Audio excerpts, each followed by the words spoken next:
My wife, Maeve Sinclair, has a weird fetish. She loves role-playing as other characters. In her scripts, I'm always the OG husband who gets abandoned by the heartless wife. Today, Maeve will be the domineering CEO who's fallen in love with her assistant. Tomorrow, she will be the professor who has the hots for her student. Every time, she will make me sign a divorce agreement. The next day, she will laugh while ripping it apart. Darling, this is just a game. But when my dad gets into a car accident and requires $200,000 just to undergo a life-saving surgery, Maeve is playing the role of a broke woman. I'm a penniless woman who's gone broke, Neil. I don't have any money for your dad's surgery at all. I can only watch as my dad breathes his last on the sickbed. On the day of his funeral, Maeve approaches me with a young and handsome university student clinging to her side. Darling, I've fallen in love with my student. Let's get a divorce. Then, she pulls out a document from her briefcase and passes it to me. This time, I refuse to wait for her to rip it apart. A fresh set of divorce papers with Maeve Sinclair's name signed on it was shoved at me. It was that same game. She was starting it again at Dad's funeral, just after I'd lost my only family. I looked at her, at the beautiful face. For the past 3 years, every time she brought out those papers, I would play along by crying and questioning until she finally laughed, tore the papers to shreds, and coaxed me back. She called it fun, a way to keep our marriage fresh, and I believed her. But right now, Dad was lying in his casket. Before he passed, he held my hand tight and fixed his eyes on the door. He was waiting for Maeve, his daughter-in-law, whom he'd always treated like his own flesh and blood, to show up for one last goodbye. But she never came.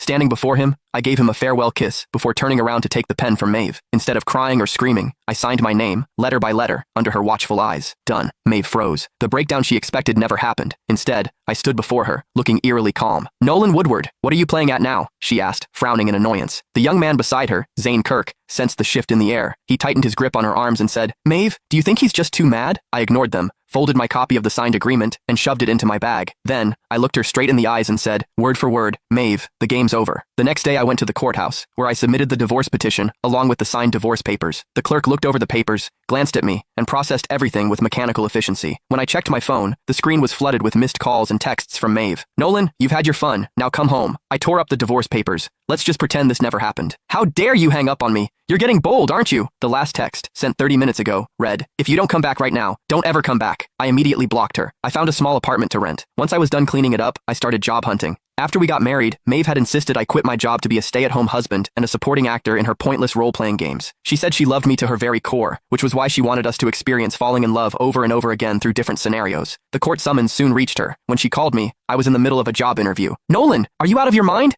How dare you take this to court?